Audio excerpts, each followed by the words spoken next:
kedua itu biasanya di daerah filter fuel pump, daerah fuel pump. Fuel pump. Fuel pump. Okay.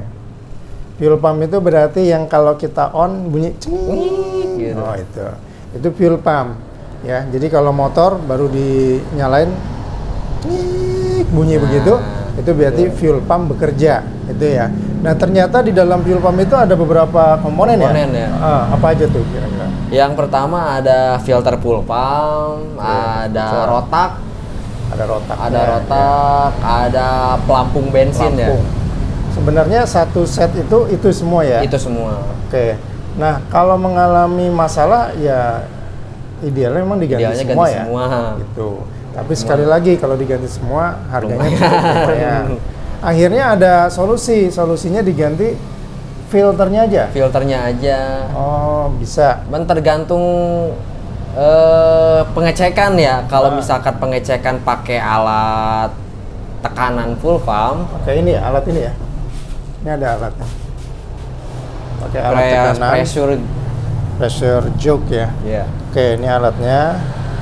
Ya, ini yang nanti akan dihubungkan ke injektor. Satu ke fuel pump. Ya. Nah, kalau dicek gimana tadi? Kalau misalkan tekanan fuel pumpnya menurun, pas kita kunci kontak on, tekanan fuel pump nggak nyampe 42 ya, 42 PSI. Di bawah 40 lah, di bawah 40, 30. Itu udah kemungkinan besar ada rotak yang rusak. Fuel pumpnya yang rusak. Fuel pumpnya ya, rotaknya yang rusak. Okay. Cuman kalau misalkan kita cek pakai tekanan ini, dia tekanannya masih bagus tapi pas dipakai kisaran 10 meter udah langsung berebet, itu bisa dari filter fuel pump. Oh gitu. Iya. Nah kalau tadi berebet setelah dipakai jarak sekian meter, nah itu berarti filternya. Filter fuel pump. Nah, filternya apakah bisa diganti? Bisa diganti, cuman kalau ganti filternya aja pasti aftermarket ya. Iya, bukan yang original. Nah, ini contohnya ada di sini ya. Iya. Ini adalah contoh filter fuel pump. Jadi ini juga sama, tidak ada mereknya. Dan ini boleh dibilang paket hematnya lah gitu. Daripada kita beli fuel pump yang tadi satu set itu bisa berapa? 600-an kali ya. Lumayan 600 ribuan. Ini kita bisa menghemat ini kurang lebih sekitar 60.000, 40.000, 50 ribuan. Ya, sekitar itu. Ntar bisa Anda cari sendirilah gitu kalau mengalami gejala berebet yang disebabkan oleh tadi ya, filter yang sudah mengalami kotor. Kenapa dia mengalami kotor? Karena kan faktor dia ini berada di dalam tangki ya. Iya. Dan bahan bakar yang digunakan biasanya bahan bakarnya kan ya boleh dibilang kadang kita pakai premium gitu ya. Iya. Atau pertalite ya. Iya. Pakai pertalite. Gitu. Dan di sini nih kalau dilihat di sini ada kisi-kisi apa namanya ya? Saringannya sangat halus.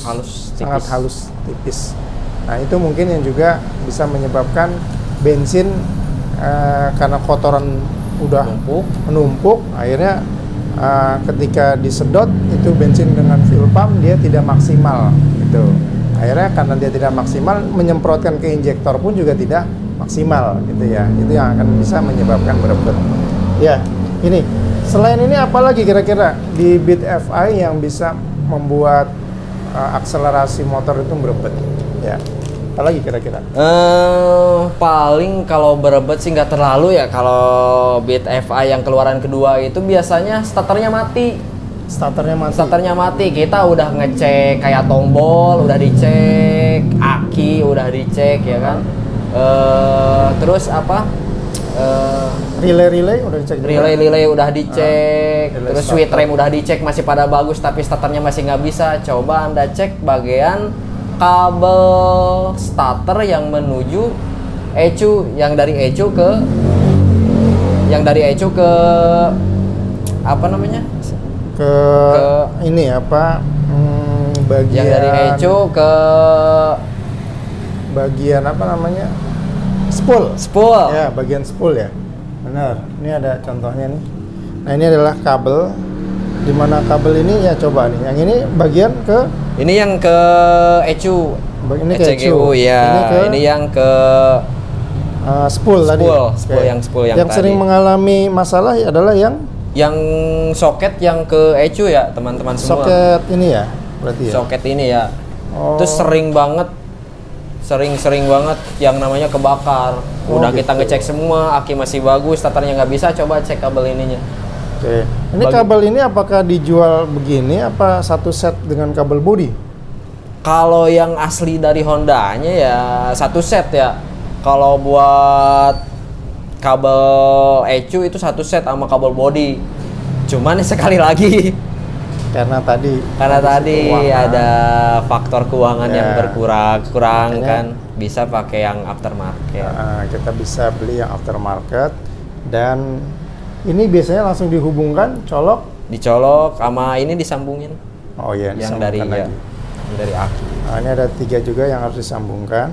Buat ini yang ke spool ya, ini yang ke ECU. Iya. Oke.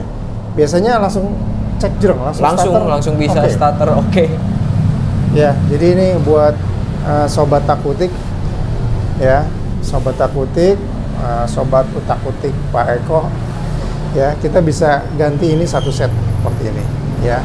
Cuman bukan yang, sekali lagi bukan yang original, tapi paling tidak ini bisa menyelesaikan masalah kita ya. Oke, jadi kalau boleh disimpulkan Kang Asep ya, yang pertama berarti yang sering terjadi adalah ya kalau berebut kabel body tadi ya, kemudian dari kabel body, tapi si busi sama itu udah dicek ya. Udah dicek semua, baru kita ngecek ke daerah-daerah kabel. Dengan syarat tadi busi udah dicek, filter udara udah dicek, bensinnya juga ada apa enggak gitu ya, dicek juga gitu. Ini udah dicek, baru kemudian yang sering terjadi adalah di kabel body, kemudian di filter fuel pump ya, dan kemudian TP ya, TP sensornya tadi bisa juga diganti. Kemudian juga yang terakhir, kalau starter nggak bisa, di bagian kabel starter yang terhubungan dengan ECU dan spool. Ya, sepertinya cukup pembahasan kita ya. Mudah-mudahan bisa bermanfaat dan bisa memberikan solusi buat sahabat dan sobat takutik sekalian. Terima kasih. Mantap. Assalamualaikum warahmatullahi wabarakatuh.